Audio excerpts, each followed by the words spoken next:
abramos nuestras Biblias en Levíticos capítulo 6. Levíticos capítulo 6, verso 8 al 13. Quiero que leamos esta enseñanza y en torno a eso vamos a girar por algún momento en esta noche. Así como están sentados, chiquillos, pero con reverencia a la palabra del Señor, vamos a dar lectura. Levítico 6, 8. Habló aún Jehová a Moisés diciendo: manda a Aarón y a sus hijos y diles: esta es la ley del holocausto. El holocausto estará sobre el fuego, encendido sobre el altar toda la noche hasta la mañana. El fuego del altar arderá en él, y el sacerdote se pondrá su vestidura de lino y vestirá calzoncillos de lino sobre su cuerpo. Y cuando el fuego hubiere consumido el holocausto, apartará él las cenizas de sobre el altar y las pondrá junto al altar. Después se quitará sus vestiduras y se pondrá otras ropas y sacará las cenizas fuera del campamento a un lugar limpio. Y el fuego encendido sobre el altar no se apagará, sino que el sacerdote pondrá en él leña cada mañana y acomodará el holocausto sobre él y quemará sobre él las grosuras de los sacrificios de paz. Verso 13. El fuego arderá continuamente en el altar, no se apagará. Honra tu palabra en esta noche. Háblanos por medio de tu palabra. Ministranos por tu palabra. Encontremos aquí una buena tierra para que tu palabra sea sembrada. Señor, háblanos, ministranos. Amén.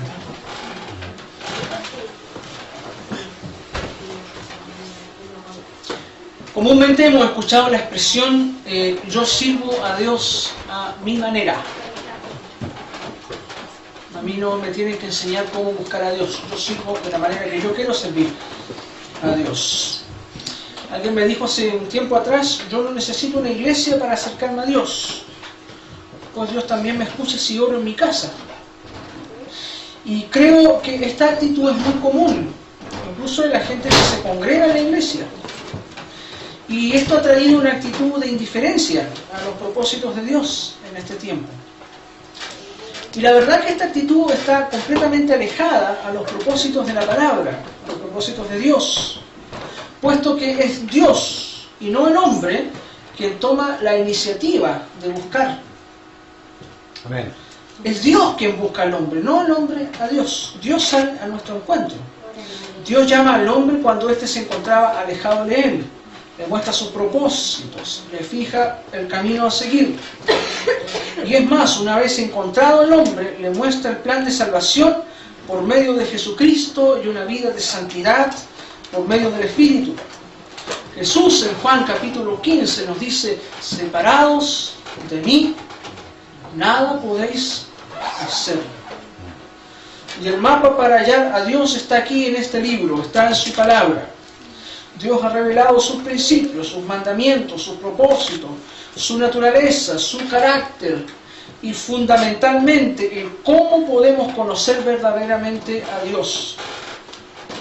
Por tanto, es imposible aceptar esta afirmación: yo sirvo a Dios a mi manera. Y no es que la iglesia tengamos el monopolio de Dios, pero es en el cuerpo de Cristo en que conocemos a Cristo, porque Cristo es la cabeza de la iglesia. Y en la iglesia fluyen los dones, los ministerios, no fuera de la iglesia, a fin de perfeccionar a los santos para la obra del ministerio. En conclusión, ¿servimos a Dios a la manera de Dios o no le servimos? ¿Servimos a Dios a la manera de Dios o no le servimos? Y en relación a lo anterior, hay un libro del Antiguo Testamento que nos enseña cómo debemos acercarnos y servir y adorar a Dios, y este libro de Levíticos. Y que es un libro que cuando uno lo leía, cuando uno lo lee, encuentra un poco aburrido, un poco denso, las leyes sacerdotales, pero la verdad que es un libro tan interesante porque uno empieza a encontrar la manera, los principios de cómo Dios se reveló y cómo Dios les impartió instrucciones al pueblo de Israel y muy especialmente a los levitas de cómo debían servir al Señor. Había una tribu en particular que estaba a cargo del servicio del tabernáculo y después del templo, y que eran los levitas, una familia elegida para ser sumos sacerdotes del pueblo, la familia de Aarón. La palabra levítico significa textualmente referente a los levitas. Por tanto, este libro es el manual de instrucciones del sacerdocio. Y a lo mejor usted me dirá, bueno, nosotros no somos levitas, no somos descendientes de Aarón, no somos de la tribu de Leví.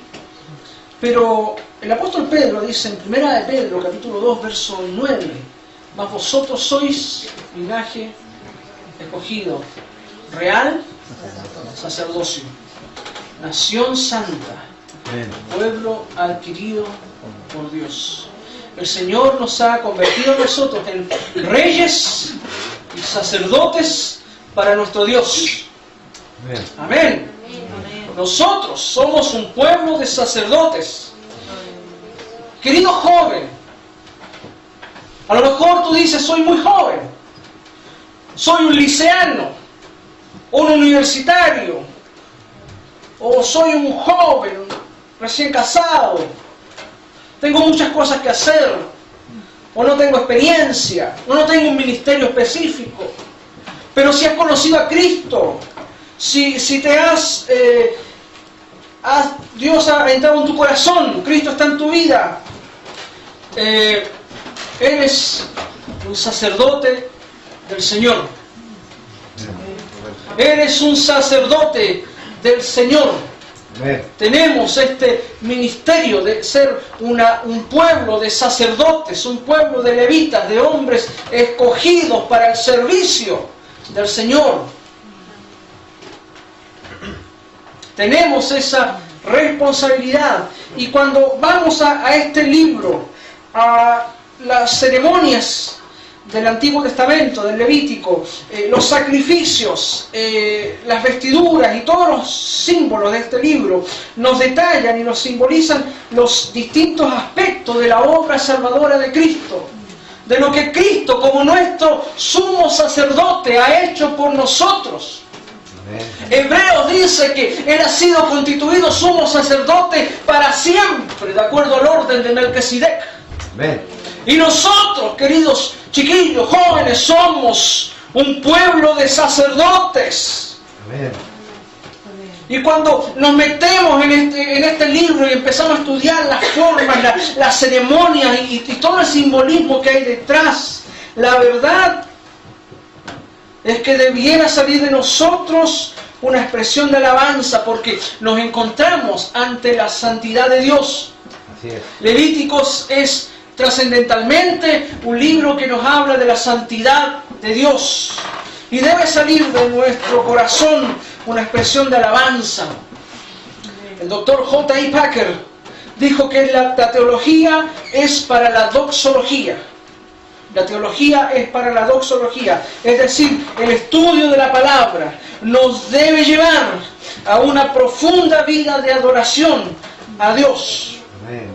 La verdadera adoración es conocer en profundidad el corazón de Dios, principalmente por las Escrituras. Lo que va a fundamentar nuestra vida cristiana, mis queridos jóvenes, es la palabra. Amén. Es el estudio de la palabra. Es la administración de la palabra. Y es mi deseo que en esta semana, mientras estudiamos las Escrituras, el Espíritu de Dios se derrame en nosotros.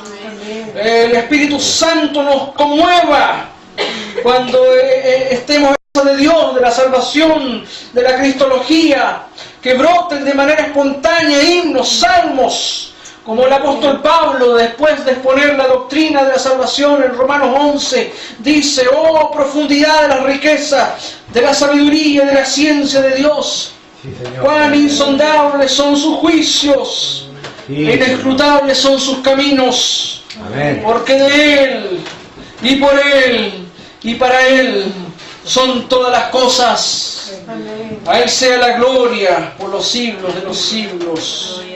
Aleluya. Amén. Creo que en cada carta del apóstol Pablo u otras expresiones de la Biblia, mientras se expone la doctrina, la verdad de Dios, hay palabras de alabanza, de adoración, himnos. Y creo que cada vez que desde niño he estudiado las Escrituras, he ido a los pies de la palabra, mi corazón se llena de alabanza, de gozo, de poder exaltar al Dios de los cielos, al Dios inmortal, al único, al soberano. Aleluya. Quiero centrarme en esta noche en el tema del holocausto. Ese va a ser mi tema en esta noche, el holocausto. Y cómo este tema nos revelará entonces enormes verdades de nuestra vida espiritual y de nuestro servicio a Dios. Mi intención es revisar los símbolos, las evidencias, los códigos teológicos y entender, al igual que en los días del pueblo de Israel, que necesitamos mantener vivo el fuego del holocausto y que el fuego de Dios consuma nuestro holocausto, consuma nuestro servicio a Dios, y ese fuego es el que debe encender todos los días nuestro servicio a Dios. ¿Necesitas el fuego de Dios en tu vida? ¿Necesitas ese fuego consumidor? ¿Has traído tu pequeña llama en esta noche? ¿Has traído tu vida, tu servicio? Sí, Señor. Amén. A lo mejor dices en tu corazón: Señor, tengo tan poco, soy una joven, un joven, pero quiero decirte, mi estimado joven, muchachos, que el fuego del Señor es el que debe consumir nuestro holocausto. Amén. No sacamos nada montar un gran ministerio, ostentar un título, ostentar una posición, una educación teológica o lo que Dios nos haya dado, sin el fuego del Señor. No solamente los pastores, sino todos nosotros. Y principalmente nosotros debemos llevar a la iglesia a que mantenga vivo el fuego del holocausto en sus corazones. Amén. Y Dios quiere en este tiempo, en Lautaro, en Temuco, en la 9ª región, en Rancagua, prender un fuego, prender una llama del Señor. Yes, amén. En este tiempo el Señor nos quiere ministrar nuestros corazones y quiere que tu holocausto, quiere que tu servicio a Dios arda y sea consumido para la gloria del Señor. Amén. Aleluya. Gloria sea al Señor. En primer lugar, quiero hablar sobre el origen del holocausto. El origen del holocausto. La palabra holocausto viene del hebreo, que significa olá o alá, con H al final. Y significa literalmente hacer ascender. Hacer ascender. Y la expresión en griego de holocausto es la palabra holocaustos, tal como en español. Y denota o significa quemar totalmente, del todo quemado. Eso es un holocausto, una ofrenda del todo quemado. Y se refiere a la combustión total de la víctima ofrendada, después de haberse impuesto sobre ella las manos y degollada a continuación. El holocausto era el servicio diario presentado a Jehová. La palabra holocausto indica que toda la ofrenda sería quemada. Incluía 2 ovejas, una ofrecida en la mañana y otra en la tarde. El sacerdote tenía que poner el sacrificio sobre el altar para que la ofrenda ardiera todo el día y toda la noche. Esa era la ley del holocausto. Vamos a Levíticos 1:1, por favor. Vamos a leer estos primeros 8 versículos de Levítico.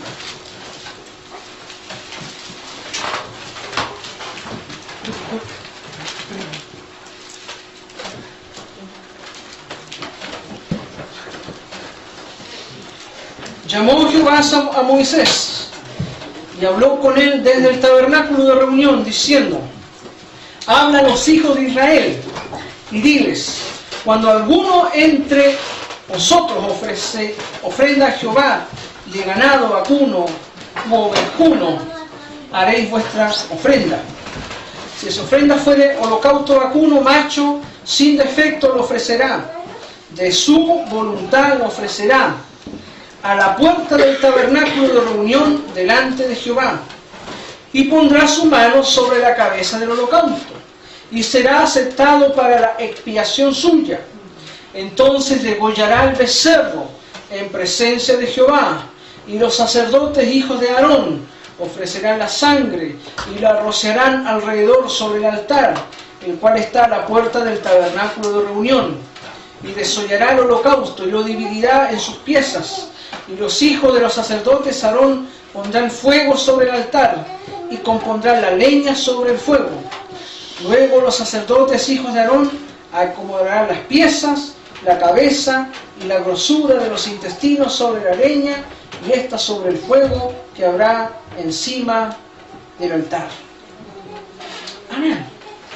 Ahí tenemos la descripción de cómo se hacía el holocausto, cómo debería presentarse el holocausto. Y déjenme destacar un par de cosas. Primero, el holocausto era una ofrenda voluntaria. Una ofrenda voluntaria. No había una exigencia, sino que esta ofrenda voluntaria era presentada. Ahora, qué interesante que Romanos 12 dice que presentemos nuestro cuerpo en sacrificio vivo, santo, agradable a Dios, que es nuestro culto racional. Y el verso 2 dice: no te conformes a este siglo, no os conforméis a este siglo, sino transformaos por medio de la buena voluntad de Dios, agradable y perfecta. Hay un tema que nuestro servicio a Dios, si bien es cierto, no es un voluntariado, no es un favor a Dios, pero es voluntario, porque nadie te obliga. Nadie te obligó a venir a un campamento, nadie te obligó a entregarte a Cristo. Es el Espíritu Santo que redarguyó tu vida en tu interior. Por eso todo nuestro servicio a Dios es voluntario, pero es porque el Espíritu Santo ha transformado nuestro entendimiento de tal manera que entendemos que lo mejor para nuestra vida es la voluntad de Dios, la buena voluntad de Dios. Segundo punto es que la víctima tenía que ser sin defecto, de lo mejor del ganado. Debía ser degollada, debía ser rociada su sangre para expiación, para el perdón de pecados.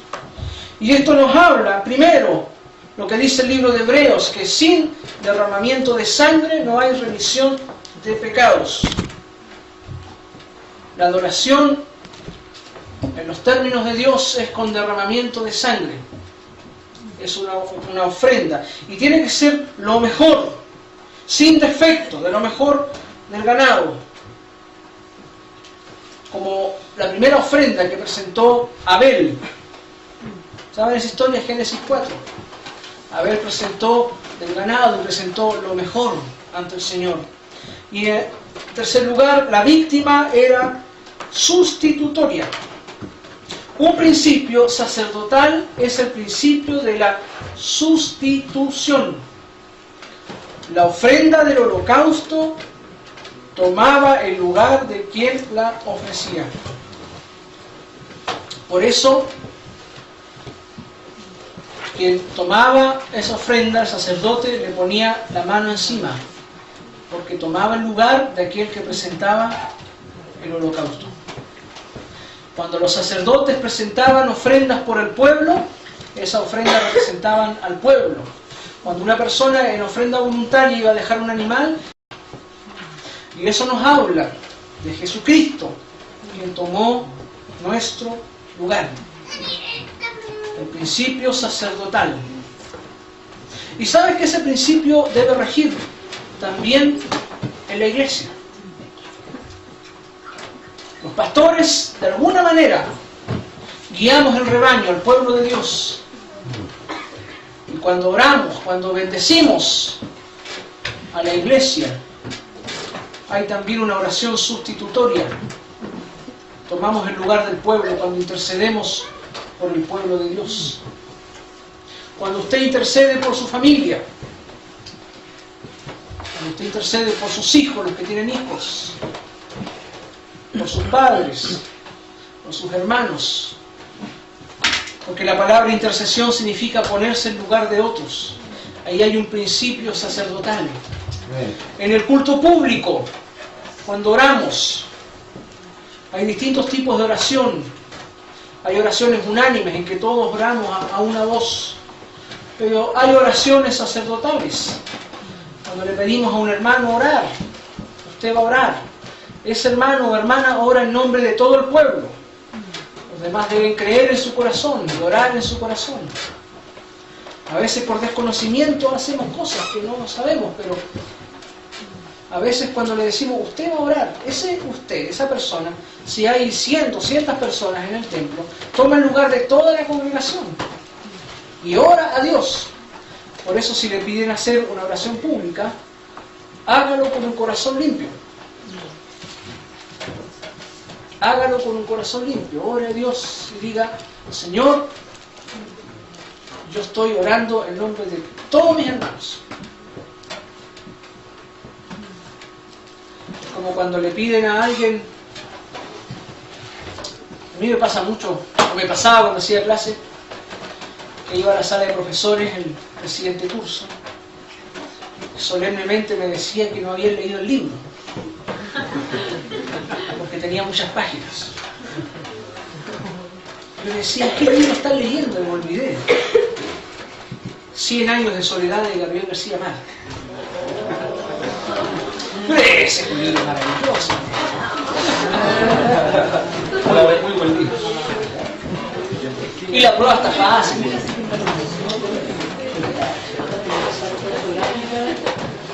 Y mandaban al que tenía más personalidad. Más. Toyo. ¿Cuánto más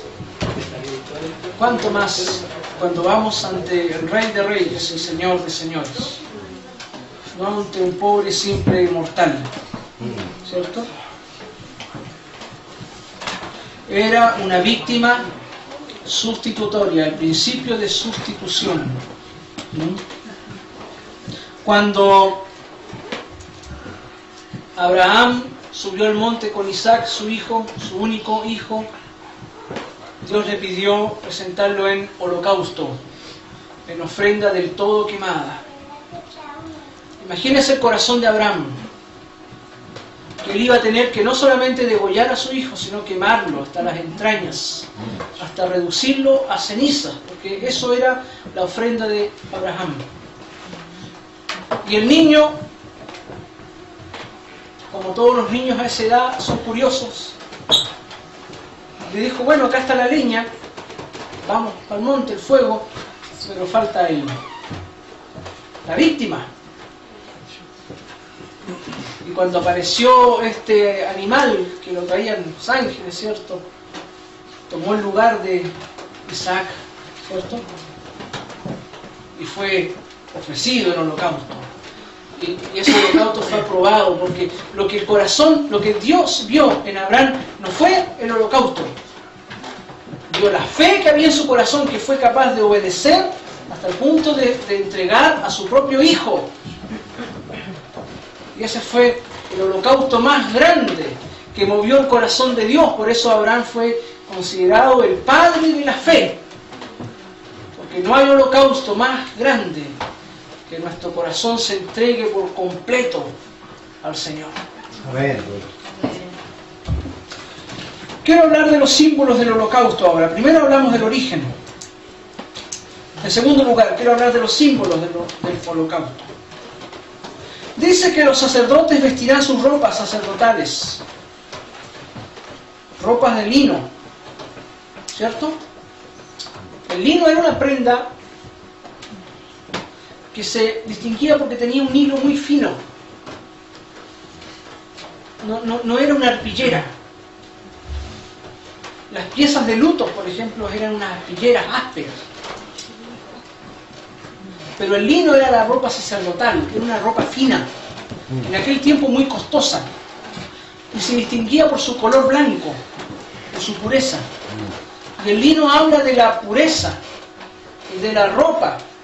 Siempre la ropa en la Biblia es un tipo de redención, porque lo primero que hizo Dios después del pecado de Abraham y Eva fue cubrirlos con pieles de animales. Ahí está el primer sacrificio de animales implícito.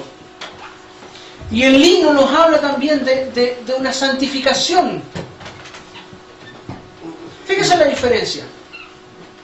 Las ropas que tuvo Adán y Eva fueron pieles de animales. Dios se las puso. Y eso nos habla de cuando el Señor nos hace santos.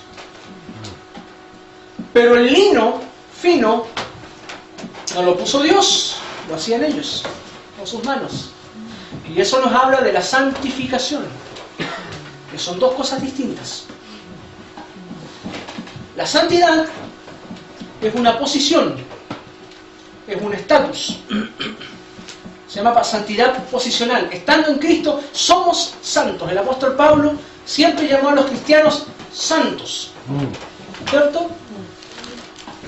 Pero la santificación es un proceso, es un mandamiento, es una tarea de nosotros.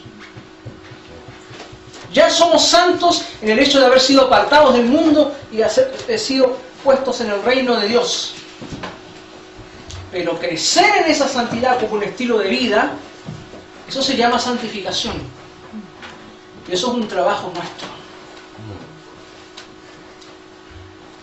Así que las ropas de Adán y Eva en el huerto de Edén era la santidad que Dios pone en la salvación, pero el lino es la santificación que nos habla de este proceso de caminar con Cristo e ir santificándose día a día. No es que yo estoy llegando a una santidad, no. Dios ya me hizo santo. Pero ahora, en consecuencia de que Dios me hizo santo, yo me esfuerzo en la fe, me fortalezco en la gracia de Dios para ser cada día más santo. Cada día más limpio. Cada día un instrumento de honra a Dios. Amén. Amén. Eso es el lino.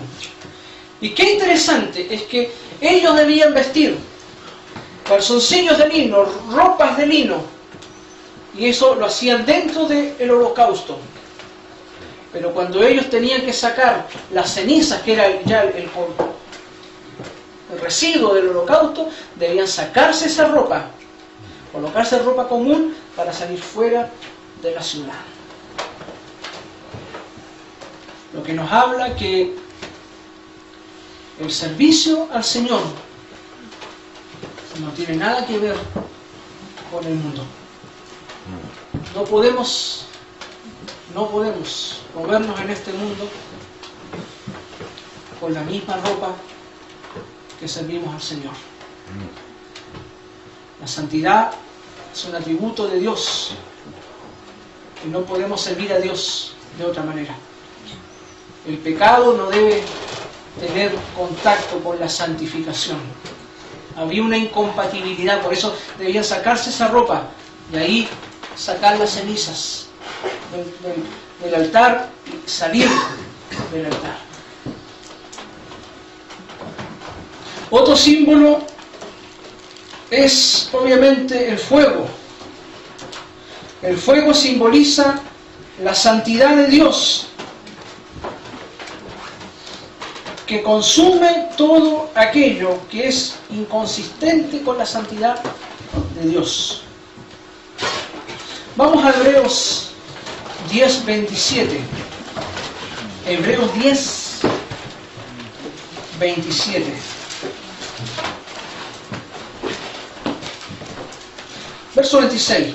Porque si después de haber recibido el conocimiento de la verdad, ya no queda más sacrificio por los pecados, sino una horrenda expectación de juicio y hervor de fuego que ha de devorar a los adversarios. Ahí habla del hervor de fuego que ha de devorar a los adversarios. Por tanto, el fuego es símbolo de aquello que prueba la fe de los santos, produciendo lo que dará gloria al Señor. El fuego viene de Dios. Dice Levíticos 9:23, y entraron Moisés y Aarón en el tabernáculo de reunión y salieron y bendijeron al pueblo. Y la gloria de Jehová se apareció a todo el pueblo. Y salió fuego delante de Jehová y consumió el holocausto con las grosuras sobre el altar. Y viéndolo todo el pueblo, alabaron y se postraron sobre sus rostros.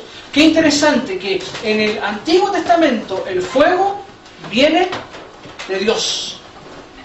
Por eso fue tan grave en el libro de Éxodo, cuando dice: no ofreceréis sobre él incienso extraño, ni holocausto, ni ofrenda, ni tampoco derramaréis sobre él libación. Y en Levíticos 10 encontramos una historia de Nadab y Abiú. Levíticos 10:1, los hijos de Aarón tomaron cada uno su incensario y pusieron en ello fuego, sobre el cual pusieron incienso, y ofrecieron delante de Jehová fuego extraño, que él nunca les mandó. Y salió fuego, verso 2, de delante de Jehová, y los quemó, y murieron delante de Jehová. Entonces dijo Moisés a Aarón: esto es lo que habló Jehová diciendo: en los que a mí se acercan me santificaré, y en presencia de todo el pueblo seré glorificado. Y Aarón cayó. El fuego extraño, mis queridos jóvenes, representa un servicio falso a Dios, una adoración apóstata, una adoración que no viene de la salvación. Muchas personas hoy día pretenden adorar a Dios, pero están levantando sus propios dioses. Y Dios es un Dios celoso. Dios no va a dejar que nada que le pertenece a Dios sea para el hombre. La santidad, la gloria del Señor es de Dios. Las grosuras. Un animal tiene grosuras, tiene grasa. Y esas grasas representaban la gloria de Dios. Y hay una analogía. Usted sabe que la grasa le hace mal al ser humano. Algunos estamos más llenos de la gloria de Dios que otros.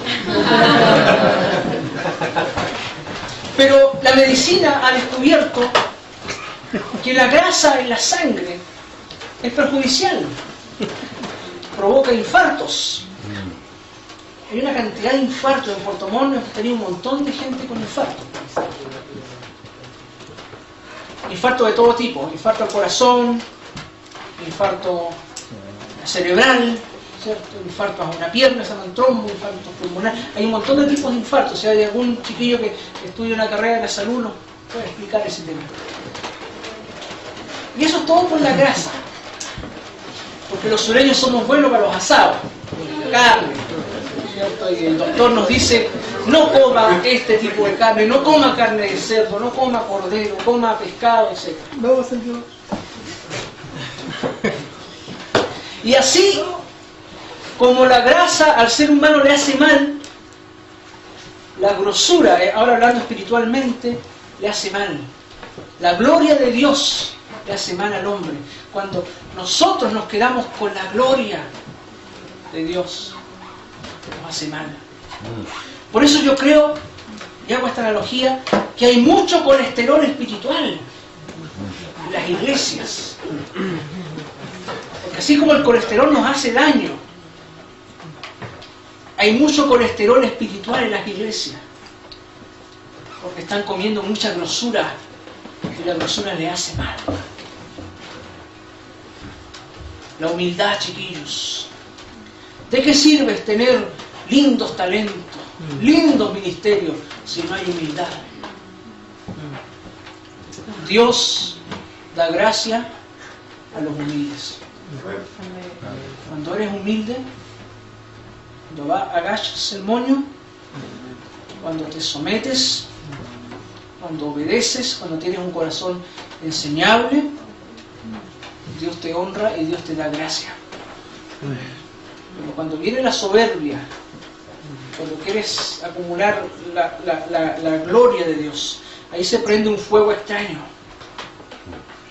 El fuego extraño viene de la carne, viene del alma. Miren chicos, yo voy a hablar de cosas bien concretas. Hay veces en que nos gusta la alabanza y la adoración, pero nuestro Dios no es la adoración ni la alabanza. ¿Me entienden la idea? Hay que amar a Dios, no al Dios de la alabanza. Hay otros que tienen como su Dios la palabra, la teología, la teología, la sana doctrina, y vamos discutiendo. ¿Quién es su Dios? Hacen de la teología y de la palabra un Dios. Hay que amar al Dios de la palabra. La palabra me debe redarguir, me debe humillar, me debe desnudar. Pero no me debe exaltar. La oración, qué hermoso es orar. Pero la oración no es un Dios. La oración no es un Dios. Hay que buscar a Dios en oración, pero la oración no es el Dios. Cuidado con ese fuego extraño. Porque cuando cualquier cosa, por loable que sea, toma el lugar de Dios, estamos encendiendo un fuego extraño. Y Dios es celoso. El fuego tiene que venir de Dios. Lo que consume nuestro sacrificio debe ser el fuego de Dios. Isaías 1, verso 13 dice: no me traigáis más vana ofrenda, el incienso me es abominación, luna nueva y día de reposo, el convocar asambleas no lo puedo sufrir, son iniquidad vuestras fiestas solemnes. Haciendo todo el ritual, cumpliendo todas las ceremonias de la ley, pero Dios las desecha, porque cuando no está el fuego verdadero de Dios, cuando no está lo genuino de Dios. Y miren chiquillos, cuando uno ha vivido, cuando uno ha conocido el fuego de Dios, el fuego verdadero de Dios, uno no se conforma con menos. Yo no quiero una emoción para ustedes. Yo no quiero alterar sus emociones, ni sus sentimientos, ni sus miedos.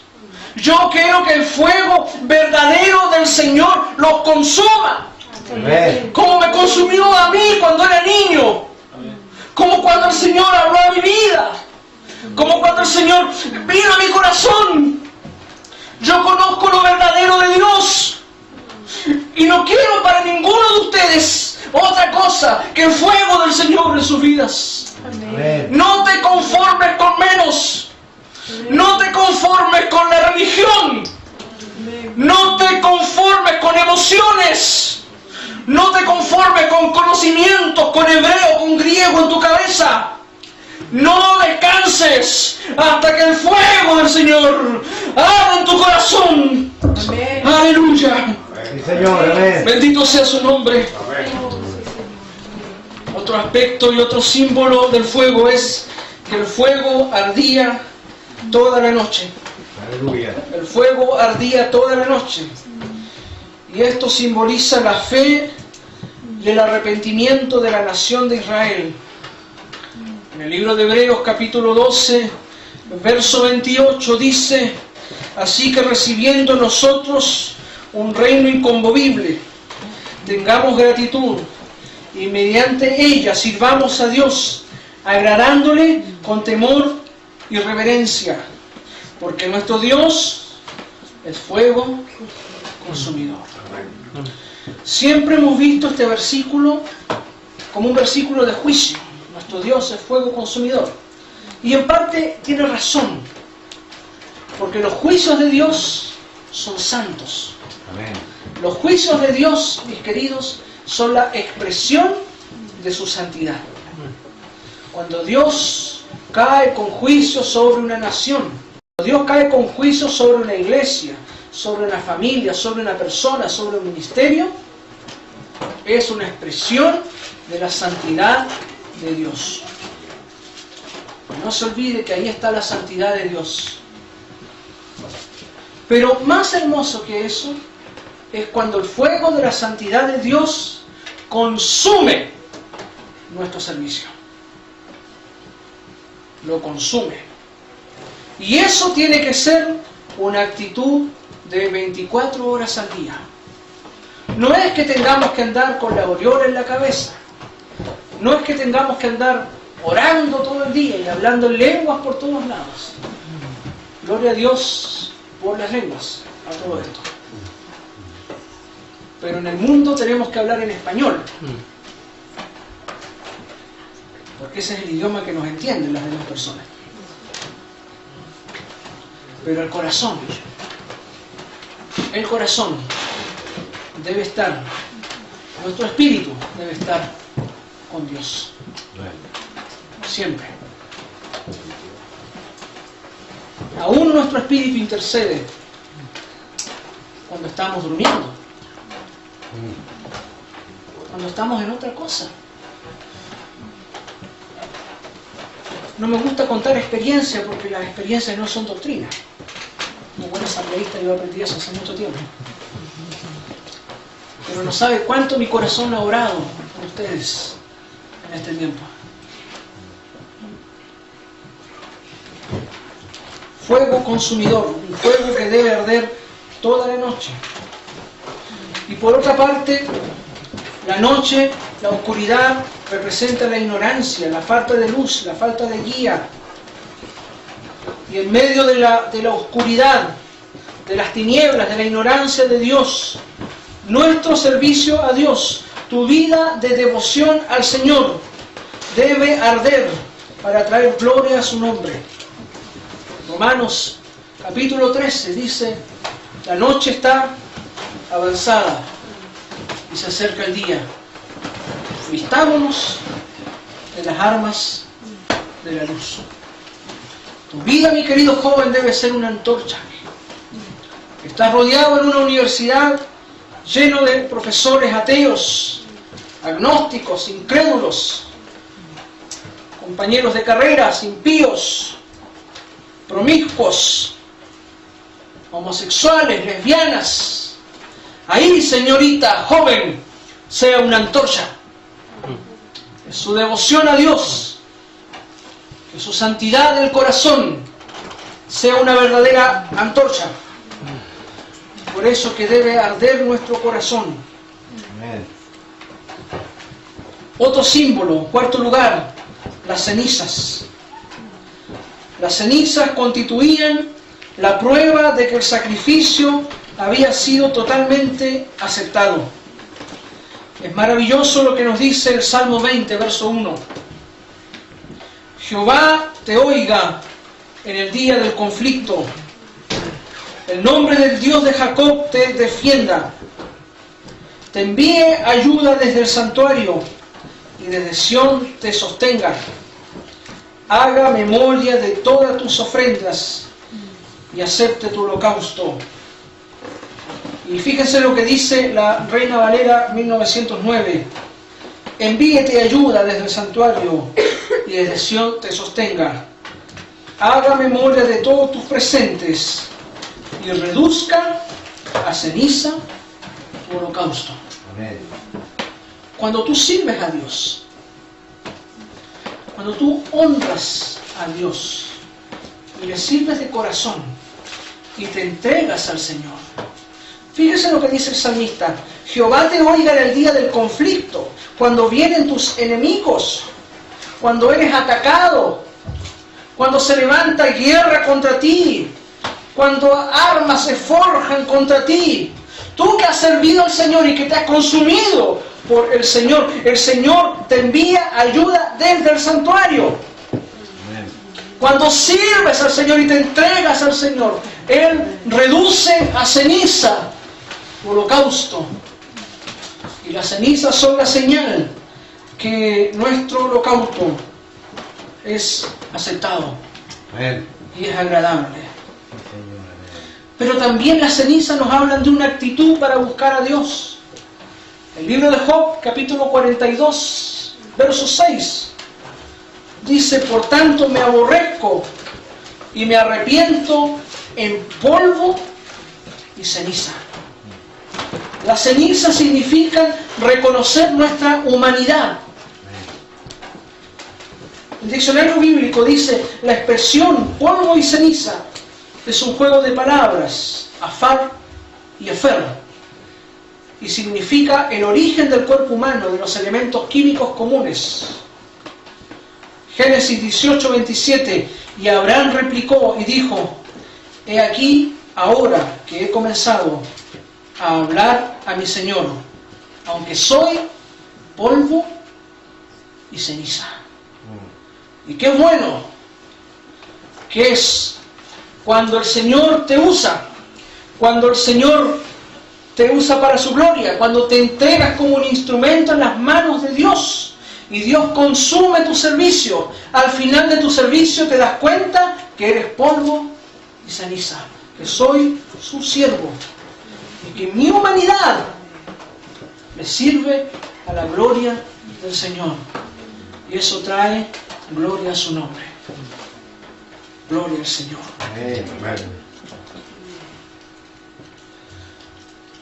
En tercer lugar y último punto, quiero hablar de la actitud del holocausto.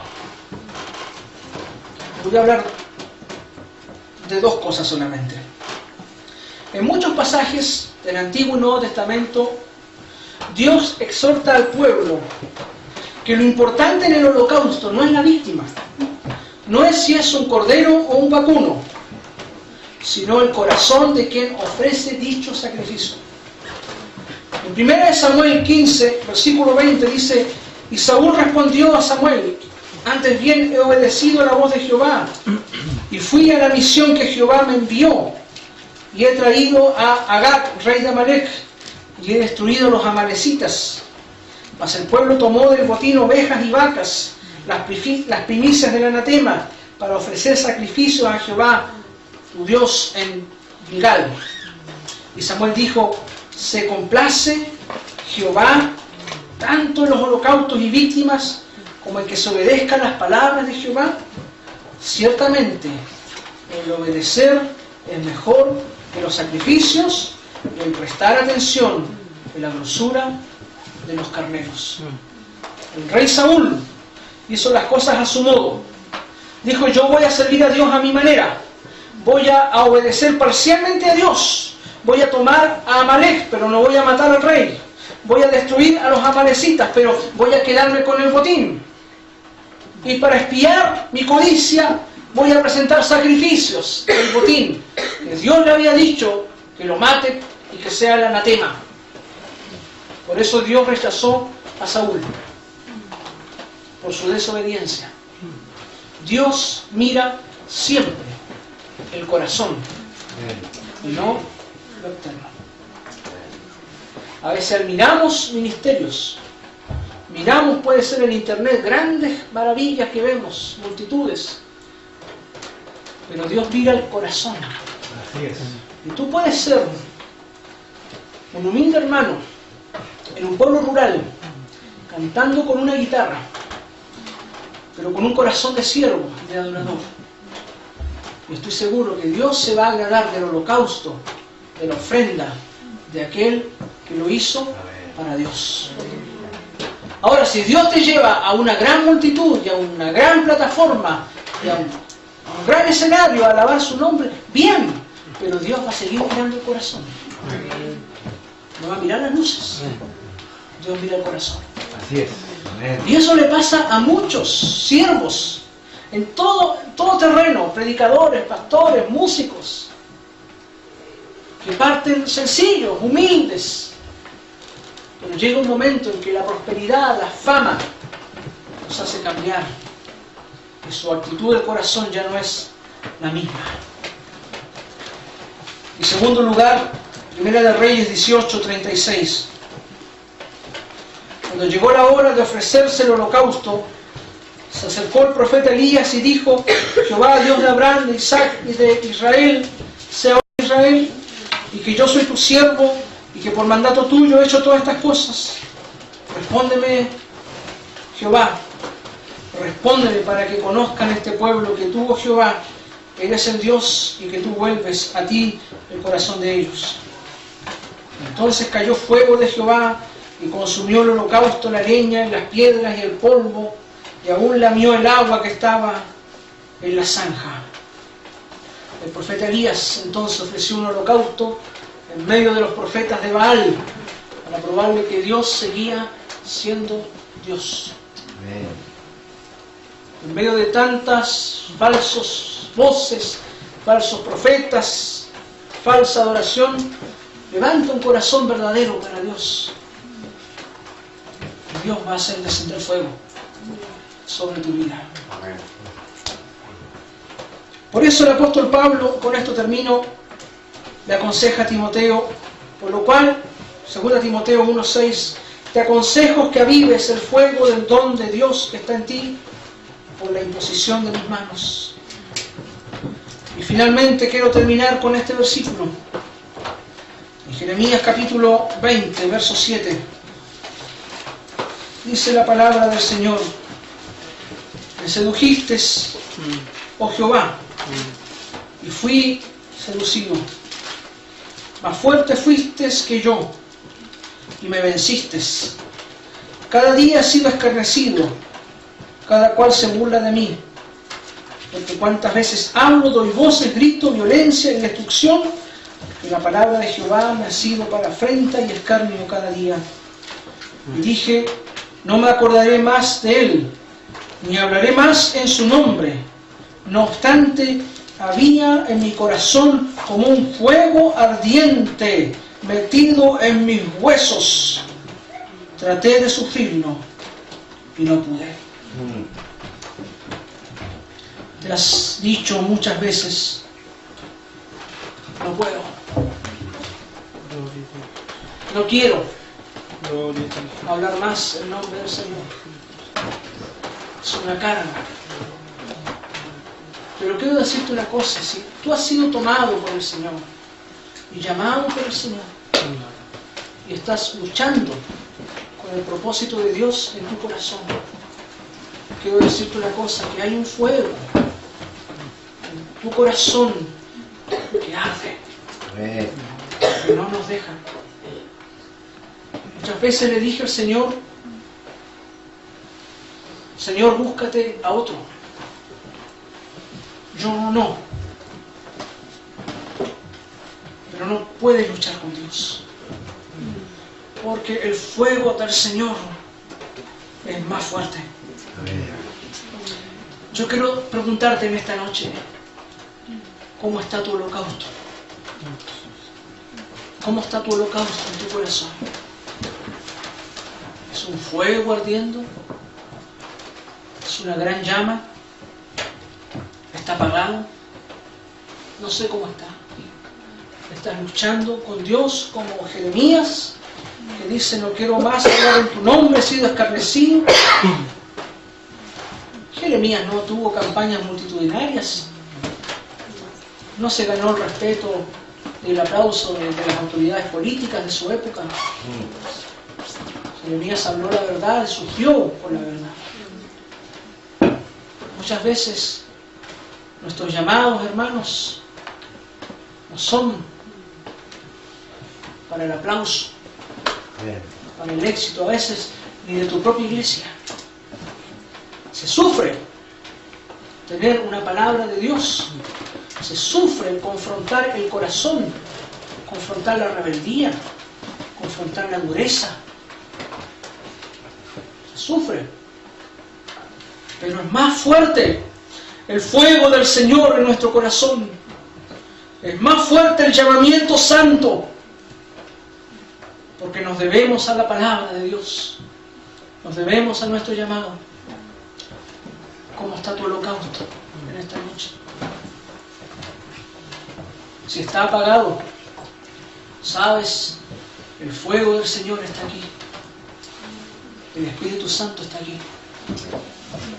Debe empezar a encender tu corazón, Gloria a Dios.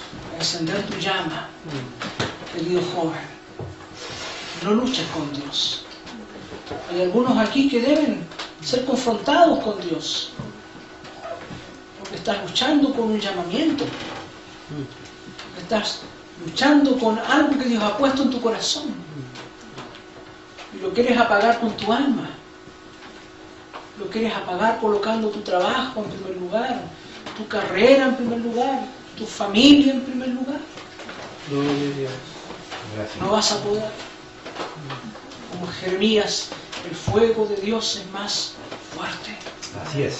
Amén. Jóvenes, jóvenes, el fuego del Señor debe encender tu corazón, tu llama. Ustedes son una generación nueva que debe levantarse en esta novena región, pero con el fuego del Espíritu Santo en sus vidas. Aleluya. Cierra tu ojo un momento.